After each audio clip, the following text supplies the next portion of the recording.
Hey everybody, welcome to another episode of the WCPO High School Insider Podcast. I'm your host, Mike Dyer. Week 13 of the high school football season. Got a lot of playoff action going on. This is the fourth week in Indiana, the second week in Kentucky, and the third week in Ohio. We have 13 Greater Cincinnati teams still alive in the Ohio high school football postseason. Our WCPO 9 game of the week is undefeated Princeton, taking on 10-2 Lakota West, a rematch of a GMC game in week 2, in which the Vikings won on this field here in West Chester, 18-3. More on that game here in a little bit. As always, this WCPO High School Insider Podcast is presented by Greater Cincinnati, Northern Kentucky Chick-fil-A restaurants, where the winning play is always chicken. Well, we're visiting Lakota West here this afternoon, and the Firebirds have won 10 consecutive games since that Week 2 loss to Princeton. Coach Tom Bolden has the Firebirds on a roll. They have a totally different quarterback from that Week 2 matchup, but the same strong defense, the same outstanding playmakers, and the Firebirds are looking to be in their fourth consecutive regional final with a victory over undefeated Princeton, but they have to get past the Vikings team that is on a roll. Believe it or not, the Vikings, this will be their 13th game this season.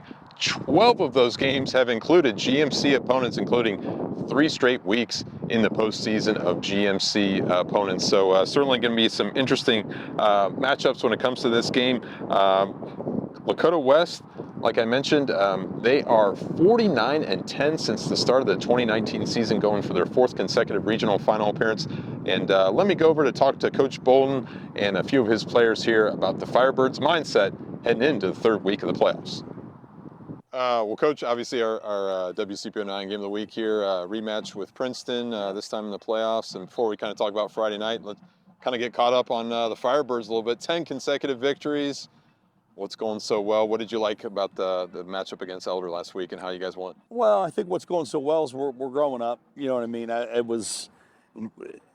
We had 5 brand new O-linemen, a new quarterback to start the year offensively. I mean, that's a rough combination, but they've gotten better and better each week. Defensively, we've played well enough. Even in the 2 losses, we've played well enough to win defensively. They just keep getting better each week. But that's been the big thing offensively.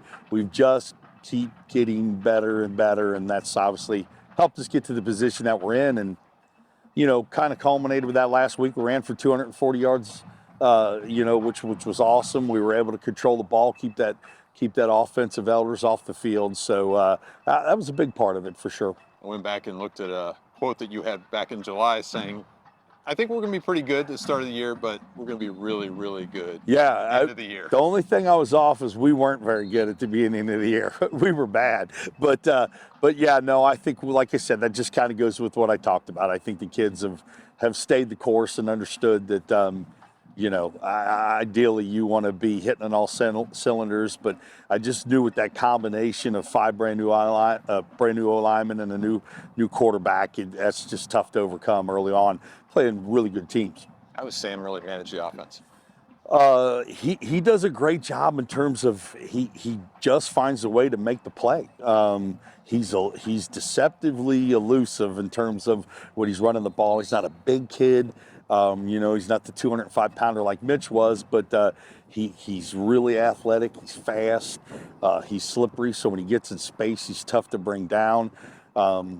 And like I said, he has gotten better and better each week, and he just kind of plays with a little bit of a reckless abandon, just enough that makes him really good. Was there a conversation with him? Obviously, you had a quarterback competition this offseason. Yeah. No, the funny thing about it, if you ask Sam, he'd probably tell you there was parts of the summer, like of the 3 or 4 battling times, he was the worst one. And that's what was, and I think it was just Sam just trying to do too much throughout the summer and things like that, instead of just playing and being himself and things like that. And I think once he got to that, obviously it showed in his play. What have you seen just from the O-line and in your running game? And well, that's the thing. I mean, we were looking at it. We're got 3 different kids on the O-line that this game against Princeton than we did in week 2. So that's part of the process and things like that. And some were due to injury, and a couple of were just guys played better than others. So that's been the biggest part, where the O-line each week has gotten better and better and better. And and it's really shown in our play. You knew your defense would be strong. Yeah. Where some of those guys like Grant and Jacob? That's the thing. Grant Beerman has been. I mean, you talk about getting better and better each week. Grant has been absolutely lights out. He's got a great combination of the length, the size, the speed. He just gets better and better with understanding defense and stuff like that. Our when I talk to our guys defensively, and it's not no secret sauce to it or anything like that. It's just each one of them doing their jobs. I mean, they are a talented group. So when each one of them are doing their job, the whole collective thing is really darn good. So that's what you just need to understand. Don't try to do, too much. Do your job, and your job's enough. What do you say about the GMC having 3 of the 4 teams here? Yeah, pretty wild. Region? You talk to people, the GMC's down and all that other kind of stuff and all that. But yeah, here you are with, 3 of the 4 left. I mean, pretty cool stuff to see. So it's says a bunch about the league, says a bunch about the coaching that you have within this league for sure. What are going to be the keys Friday night against Princeton? We got to take care of the ball offensively. I mean, that's the thing. We just got to take care of it offensively, and defensively we got to execute our assignments, do your job. And as crazy as it sounds, it's really I don't mean this to slight Princeton or anything like that. We got our hands full. Obviously, they beat us. I mean, they're a really good team. It is just the simplicity of that. I just try to tell the kids, do your job defensively, take care of the ball, and offensively, we'll have a chance to win a game. How is Princeton different just from week 2 from what you? They've gotten better and better each week. The young quarterback's gotten good. He was really good when we played him the first game, and defensively they just fly around and get after it. They've been lights out and steady all year. And that's the thing. They've gotten better. We've gotten better. So we'll see who's better's better. How about that? If that makes any damn sense. No doubt about it. I talked to Coach Andre Parker this week. I mean, he mentioned just the mental advantage that this time of year, you've been doing this long enough. Yeah. It's like, I mean, you talk about maybe just that. Yeah, that's the thing, because it is a grind. I mean, the whole process is a grind, and the greatest thing about it is you just got to keep telling the kids, it's you don't play well enough, you go home. This is it.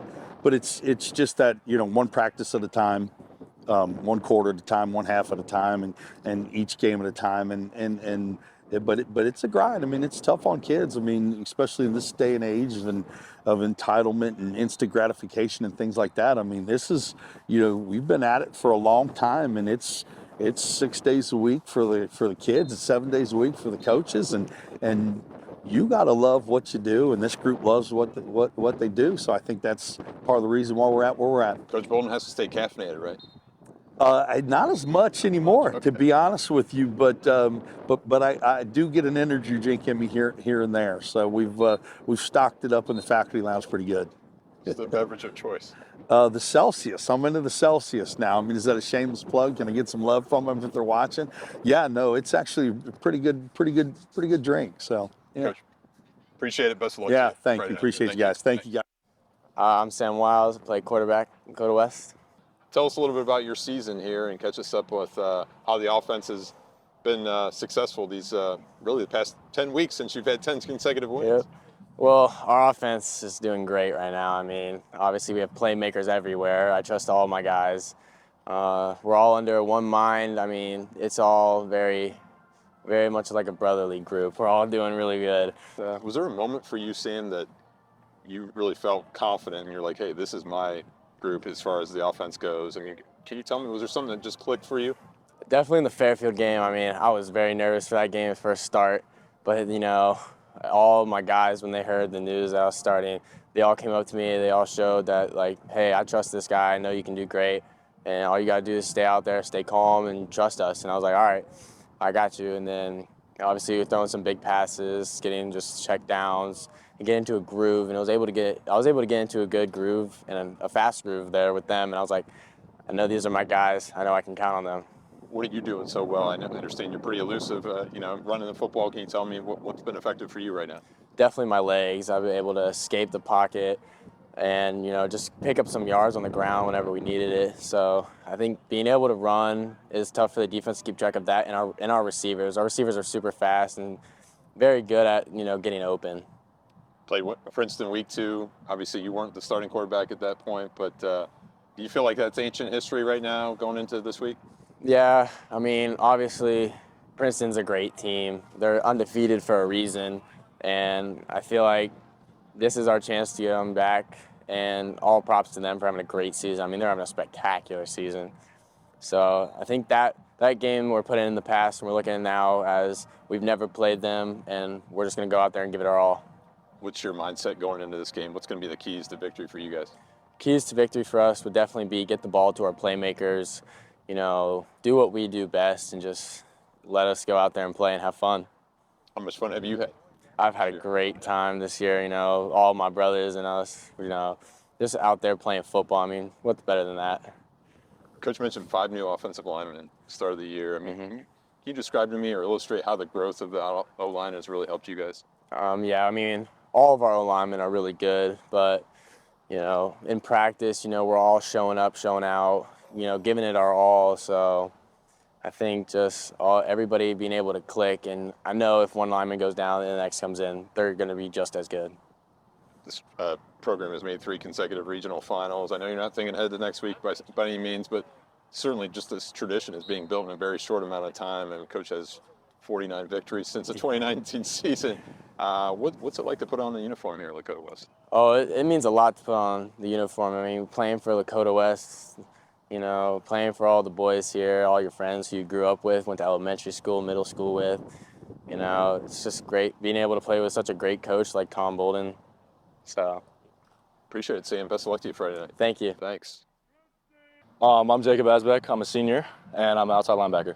Jacob, talking about our game of the week this week, your game against Princeton in the regional semifinal. But before we talk about that a little bit, maybe just how this season has gone. 10 consecutive victories. Yes, sir. What do you like most about the way you guys are playing right now? I think, obviously, at the beginning of the season, we started off a little rocky. And I think that as we kept going, we found our footing, and we've been doing really good coming off of it. But, we've faced some adversity, and we've had to overcome some bumps and some obstacles, but I think we've been rolling, so. What did this team learn about itself? You go 0-2, it's uncharacteristic. People have high expectations every year, like you mentioned. Was there a conversation? Was there something in the locker room that was said? Yeah, I think our biggest thing was just really needing to dig deep, and I think that's what we did. I think just finding it in ourselves to just face adversity the best way possible, to pretty much just overcome every obstacle that we're thrown, and to basically just never give up no matter what. How strong has this defense been? We've been very strong. And I think all of us know on the defense that, we're in it, we're killers, we're there. Yeah. What are you guys doing so well right now? Would you say just in the playoffs?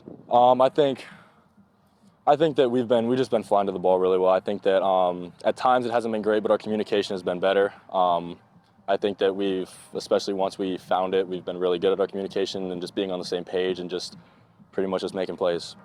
Jacob, you've been on this big stage for the past couple of years here. I would assume nothing phases you when it comes to these big playoff games, but still, what kind of mindset do you have to have, just for the mental edge when it comes to you can't get too high and you can't get too low. You kind of just got to keep it middle ground the whole time. You got to be aware, you got to be in the moment. You just have to be locked in and focused on everything that's going on. You do something before a game or even the day before a game to get you ready? Yeah, me personally, I pray a lot, so that's what I like to do. Just kind of get my mind right, and I'll sit there, get in the playbook a little bit, and yeah. What's going to be the key on Friday night against Princeton? Just do our jobs, follow our assignments, and get it done. Appreciate it, Jacob. Yes, sir. Best of luck to you. Thank you. I appreciate it. Grant Beerman, Lakota West, 2025, and I'm a middle linebacker. Great. Talk a little bit about this defense and what how strong it's been and what it's meant to the program just overall these past few weeks in the playoffs. Yeah, I think, not only the past couple of weeks, but past couple of years, our defense has been the standing point for, Lakota West. And, when people play us, they always think about our defense. And what goes behind that is the coaching and the leadership. I think there's a lot of leaders on our team, especially Jacob Asbeck, that lead this team. And, that really helps us, play fast, keep a high motor and good motivation, starting 0-2. And coming off of that, we needed leadership, and that's where we found it on the defense. Jacob Asbeck, Eli, and Gabe, really helped us. And I think that's our standing point in our defense. That's what really stands out, our leaders. Jacob plays with such intensity. A lot of your teammates do, obviously, but what have you learned the most from him? Yeah, no, coming from a linebacker position, I've not only learned how to play like him, stay low, use your hands, fundamental stuff, but also keep a high head. Starting 0-2, like I said, a lot of people were down. A lot of critics, thought we were going to have a down year. And honestly, now we're in round 3 of the playoffs. And I've learned to keep a high head no matter what. We've had some bad series where we need to get a stop. And even last game against Elder, that's what happened. We were down at half and we came out, and keeping a high head, high motor, really won us the game. You mentioned the Elder game, you had a big forced fumble. Can you describe that play to me? Maybe kind of point out what you did? Yeah, it happened so fast. I think it happened right over there in the 5-yard line. Good QB run, good player. Co-GCL player of the year, Ryan Brass, he ran in. My safety, Finn Mason, made a really big hit, got him in there, and I was just able to punch the ball out. Really big play, turned the game around, but couldn't do it without Finn and the rest of the defense. What did that mean to you in that moment? Yeah, it was exciting. All the hard work pays off. My coach, he's not here today, but T. Gray, he played a bit in the NFL, and he teaches us, playing the hands, stripping the ball, and all that going to work is really encouraging, knowing that what I learn in practice actually goes to use, and it's really evolved me as a player. Former Indiana University and Coleraine High School linebacker T. Gray Scales, right? Yes, sir. Okay, what have you learned from him? Yeah, no, he's been a great coach. He came early in the season, didn't know much about him, but learning, he's an exceptional player, all-time leading tackler at Indiana, played a bit in the NFL. But I've learned, he's taught us his technique from the NFL, not only that, but he's also, he's a quiet guy until you get to meet him. And he's really a great person. So I've not only learned characteristics about him and how to be a great person, but he's also taught me how to be a great player. And I, take credit for that play down there. I give that to him. Very cool. Yes, sir. What was his reaction? Did you mention that to him? Yeah, no, I told him I got off the sideline. I had another play where I used my hands to break up the ball, and we practice that and practice like every week, every day. And I got to him, I was like, you taught me that. That plays you. Thank you. Cool. It's going to be rewarding from a coach and a player standpoint. Oh, for sure. Yeah. Let's talk about Friday night. Big game. You're meeting Princeton again second time this year. They're undefeated. What are going to be the keys to victory in your mind? Yeah, they're a great team, but, I think we're an exceptional team if we do what we're supposed to do. High motor, high head again, and, do what we're supposed to, do our keys, and just do our job. I think we should be able to be in a ball game with them and, hopefully move on to the next round. Everybody's good this time of year. You're playing great opponents everywhere. Yes, sir. Is it just that mental advantage that maybe a team can get over another that's the biggest difference for you? Can you tell me about that? Yeah, I think our team has a bunch of great athletes, obviously. We have a great defense. But Coach Bolden has taught us to have a mental state that's just unlike any other team. We trained throughout the summer to just be better than other teams by being in a better mental state. So when we're down, we're always up, never too high, never too low. I heard Jacob saying that earlier, and that's what we live by, never too high, never too low. And that helps us to keep it in a middle ground and always play great. Great, Grant. Best of luck to you on Friday night. Yes, sir. Thank you. Appreciate it. Well, the Princeton Vikings are 12-0 for the first time in program history. They had an 11-0 record for the first time since 1985, and Coach Andre Parker in his third season really has the Vikings on a definite path of success this season. Vikings are 32-5 seasons here in Cherville, and certainly it's going to be a big-time matchup come Friday night.